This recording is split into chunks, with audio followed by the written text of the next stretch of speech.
Well, it's happy hour every hour here in sunny Sarasota, Florida with TobeyG and JD. And we have Andrew with us again. I think Andrew is going to be part of this show on a regular basis, and we may even call it the Andrew Show. But we'll see what goes on. This is brought to you by MyAngelsCloud.com, one of our sponsors, and Computers and Websites Done Right. And today we're going to talk about a couple things. I mean, you're too young. Andrew is a millennial, and I'm a baby boomer. So, from time to time, this is going to be interesting. But I don't know how much Andrew knows about pensions, even though he has a finance degree. But all over the country, pensions are going broke. And we've had a number of states. Actually, 75% of public government employees' pensions are unfunded. That's 75%. You don't hear that on the mainstream media. You don't hear it on CNBC. You don't hear it on Fox Business News. You don't hear it in these places. And eventually it's going to come and bite everybody. You just saw Puerto Rico just went bankrupt. And a number of cities have gone bankrupt, the pensions. Dallas Police pension is so underfunded, and you can look this up just recently, a couple of months ago, Dallas police officers were retiring ahead of time and taking their full amount of their pension. They had to stop them because the money wasn't there. So the money, these companies and cities and states are either unfunded or underfunded, and the pension obligations. It's going to be at the center of the next financial crisis, and people are going to start screaming. They put into their pensions every year, and the unions would say, "We're going to make 6 or 8% on the money that you're putting in the pensions." Well, number one, they overpaid themselves, and number two, how can you make 6 or 8% if the interest rates are down to 1, 2, or 3%? Can't do it. So therefore, the pensions are underfunded. And we're going to see some big problems, people that have been expecting to get these pensions. So this is going to be very, very interesting. It's going to happen. It's happened, I think it's happened, I believe, in Illinois. It's some big problems. Are you aware of any of that, Andrew, since you're from Illinois? I think I haven't really heard much about that. So you're not into the pension thing. Hey, I'll tell you something I bet you didn't know. What is it? You see, you live here where all these people sunny that have Sarasota. Sunny Sarasota, Florida, and you see all these BMWs, and you see these Audis. That's usually pension money right there. Well, I'm going to disagree with you, okay? And I'm surprised you don't know this, because you read one of the same news that I did, and that's I think it's 2 and 4 cars that you see on the road are leased, and they were leased because of the low payments, and the low payments because of the low interest rates. And these cars are going to be being turned in the next few months, the majority of them, and they'll be leasing other cars. So they expect the used car prices to go down dramatically because there's going to be an overabundance of used cars in the marketplace because of the leased cars being turned in. And there are some places that some car dealers have rented huge fields and just store cars there. They have no place to put them. And they're obligated to take new cars from the manufacturer for their franchise and so forth. So you're going to see a dip in used car prices. It could be a substantial dip in the coming months. So that could prove very, very, very interesting, Andrew. So maybe you ought to get I think a company's already taken up on that offleaseonly.com or something like that. Really? Yeah. What are they doing? Selling the leased cars? Yeah, they must buy up the leased cars, and that's what they sell. Yeah, well, they're good cars. They had to be taken care of. Yeah, but they check them in when you bring them in, so that you don't get what do you call it, a surcharge if it's dented Right, exactly, or scratched, exactly. or you smoked in it or something. Exactly. Like that. Just get it. Yeah. You ever drive in a car that somebody has smoked a cigar in? I don't know. The headliner keeps that smell. It's so Yeah. bad. So if ever any one of your single friends are out there smokes a cigar, kick them out of your car. I'm going to tell you, because you'll want to sell your car after. No, I used to have a good friend of mine, and he's passed away since, and he was an attorney, and him and I would go out with a couple of guys once in a while, and he'd take this big cigar and light it. And I didn't care if he smoked, but he was smoking in my car. And he did me so many favors, I didn't have the heart to tell him, please put that out. And I'll tell you, that car stunk for months. It was awful. But that's just a little tidbit, you know. Mm-hmm. Hey, this is supposed to be a finance talk here on this podcast, and here I am going all over the place about talking about cigars. Well, yeah, back to the pension. I mean, say you're retired and you have your Social Security, $800, $1,200 a month or something. You know, that's not going to get you that nice $400 BMW payment. So that's where the pension comes in. Right. On what happens when the pension isn't there? Well, there's no more BMW Mercedes in the parking lot. That's right, and you're going to have a lot of really upset people. Well, I can say it. This is a pipe. They can have a lot of pissed off people, and when they don't have their pension money. I know there's a lot of cops that want to retire in Dallas that are really, really upset. But I think the most upsetting thing on this is most people don't know about this. They don't realize what's happening. I think it was Berkeley, California had this problem, and I'm not going to swear that it was Berkeley, but it was somewhere in California that they had this problem, and they're trying to work out of it. I think they went up on taxes. I'll give you a good one. You're in finance, okay? Now, you tell me if I'm wrong. I was talking to a financial planner. Now, I am not a registered financial planner. I don't claim to be, and Andrew is not. Am I correct? That's correct. Okay, we're not financial planners. We're not registered stockbrokers, and we're not being paid by any companies to promote their stocks. Not that anyone would listen anyway, but but one time, I wasn't long ago. It was late last year, financial planner. And I won't say why I was there. I was with someone else that was hoping to get some information. And I was keeping my mouth shut, which is hard for me to do. And this lady told this other person, you can buy bonds. And I interrupted and I said, buy bonds. Bonds is one of the worst things you can buy right now. You don't want it to be in bonds. You really want to be in equities. And I felt as though I was going to start schooling her, so I backed off. And she said, "You got to buy municipal bonds." I said, "That's even worse." And she named a city bond, a city in Illinois. It was Illinois. It was a bond. I think it was paying 6 or 8%. And I said, municipalities are in trouble. They don't have any money. I mean, and so forth. She says, "Well, they have to pay it. By law, they have to pay that bond."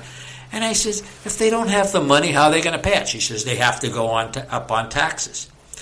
Needless to say, I talked the person I was with to leave the financial planner's office because the woman was a Looney Tune. And she was a registered bondholder.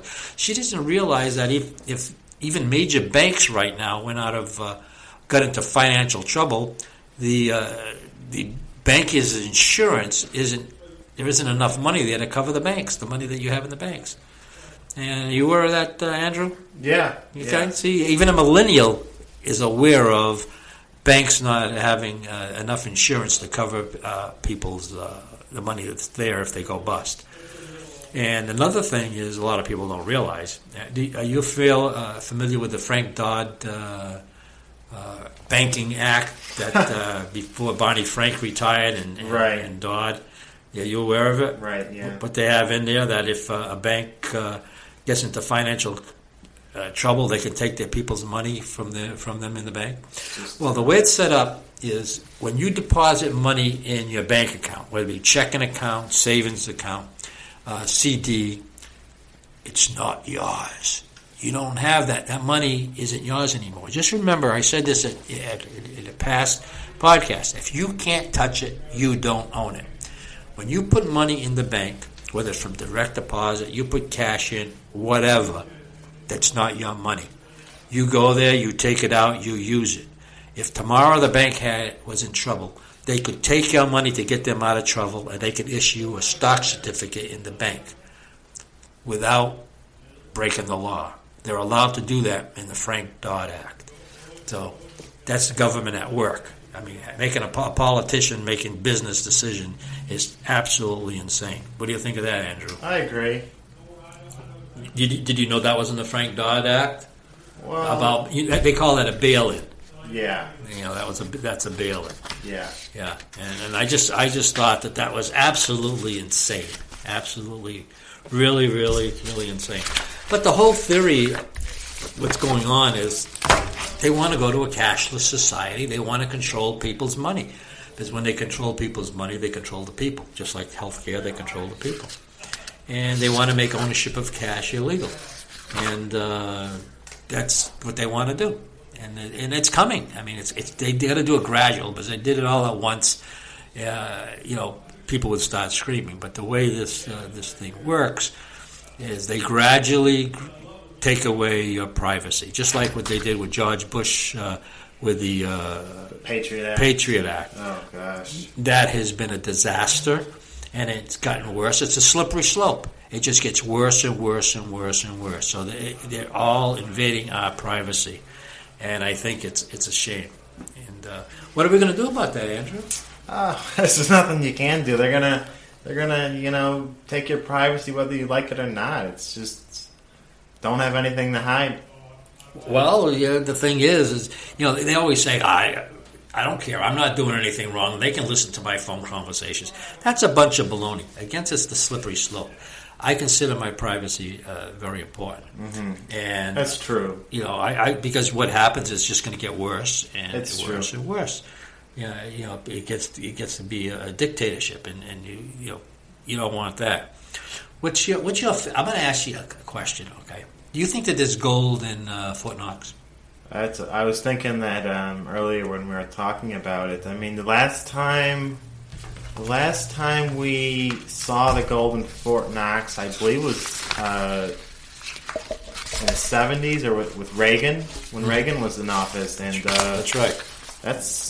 We're moving on almost 50 years or so since we've seen any gold in Fort Knox. That's right. But which is I saw it in the James Bond movie. It was Goldfinger.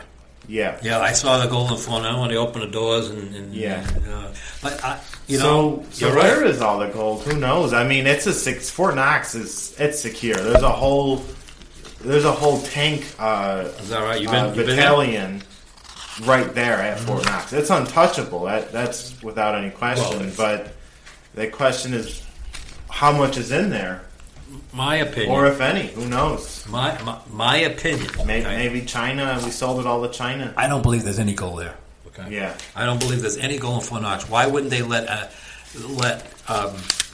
when Ron Paul wanted to audit the gold and have it tested in Fort Knox, they weren't allowed to? Why won't they let them audit the Fed and all these things? Because, number one, there's no gold in Fort Knox. I don't believe. Okay, that's my opinion. Can't say it factually, but I think that I would roll the dice and I would bet on that. Mm-hmm. Okay. And I wonder, do you realize that the Fed isn't part of the federal government, don't you? Oh, it's a private institution. Private bank, yeah. It's a private bank that's right. The political appointment is the head of the Fed, but at the same time, it's a scam. I mean, it's a sham. They want a one world government. They want to control everything. You control the money. You control the healthcare. They control the people, and that's right. the way it is. Gee, I didn't think that you were that much to the. You're one of the few millennials that I've met that thinks like I do. I mean, how can we have fun here if you don't think opposite what I'm thinking, Andrew? I mean, we need to have a little battle here or something. I'll try to battle it up. You try to battle it. Did you? I hate to get off finance, but this was really bothering me. I saw it. I don't watch television. I don't watch Fox News. I don't watch CNN. I don't watch any of the news on TV. I watch Tucker Carlson once in a while. I like his direct questions. But I may watch it once or twice a week. That's about it. I get my news elsewhere. I don't start talking about the news unless I think it's factual. If I'm not sure, I'll say fake news or real, you decide. And I've said this on these podcasts. I mean, because today you don't know. I mean, things change so fast. Yesterday they arrested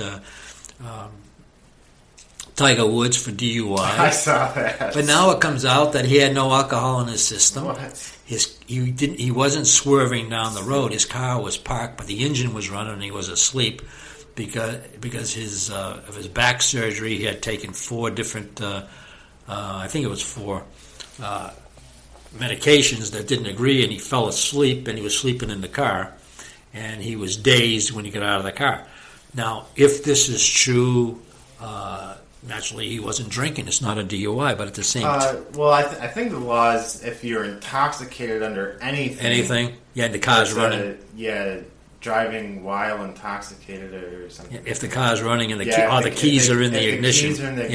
I think you're right, Andrew. Yeah, I think I was testing you. Yeah. No, you're right. I knew that, but I forgot that. You're right. You're absolutely right.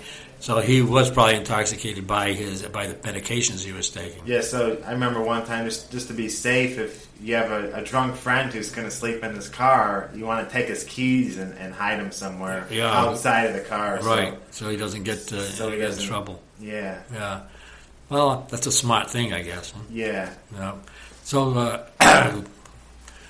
I lost my train of thought. Oh, the thing I was saying, I saw this on television. I was on Tucker Carlson. No, what's it, Tucker Carlson?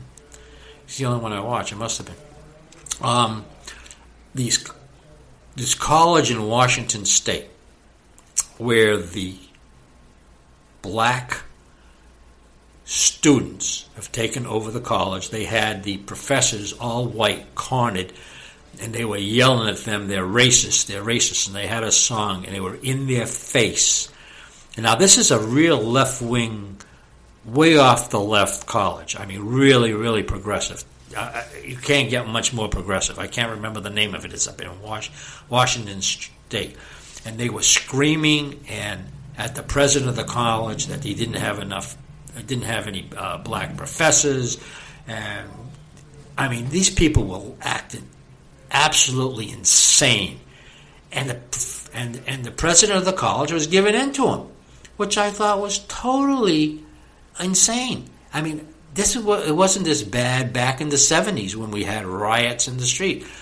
I'm really fearful what's going to happen this summer, and I don't want. And I'm not predicting anything, but I would say that if my gut instinct is right, we're going to have some problems. I mean, there are a lot of these paid rioters that George Soros and others are paying to disrupt the system, and I think something should be done about it. What do you think, Andrew, as a millennial? I don't know about paid rioters. How do they go about getting someone to riot for them? Actually, it's not that difficult. They've arrested several of the rioters. They're not a protest is walking down the street holding signs, but breaking windows, setting fires, assaulting people. That's rioting, and they have admitted they were being paid. At one time, they were having trouble getting their money out of the. It's the Tide Association that goes through Media Matters and a couple other places that are paying these protests. They're professional protesters, rioters. They're professional.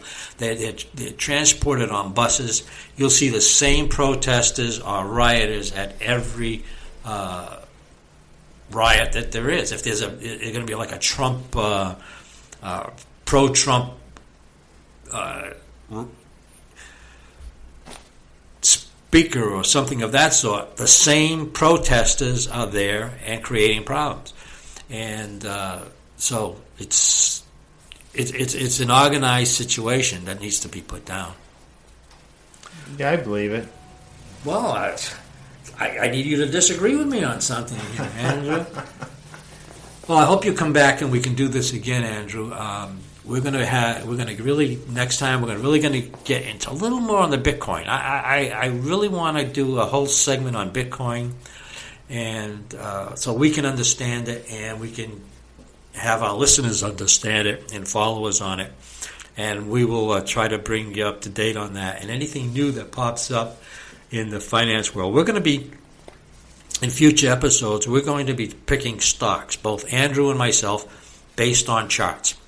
He's probably going to pick one. Well, he's going to pick one. I'm going to buy some Bitcoin. You're gonna buy some Bitcoin? Yeah. Okay. You buy some Bitcoin, I'll buy some Bitcoin. And you think it'll go up if we buy enough? Yeah, You're gonna move the market? Yeah. I don't know. No, I don't think so. Well, we're gonna follow some stocks, and we're gonna actually buy the stock. Okay.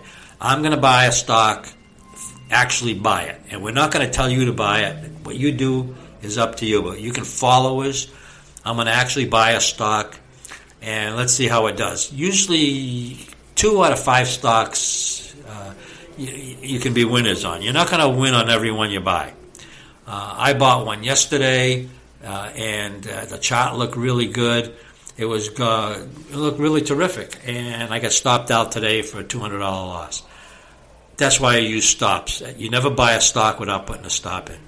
So we're going to do that probably 2 or 3 episodes from now. We're going to buy it. We're going to tell you what the chart looks like. I'm going to buy one. Andrew's going to buy one.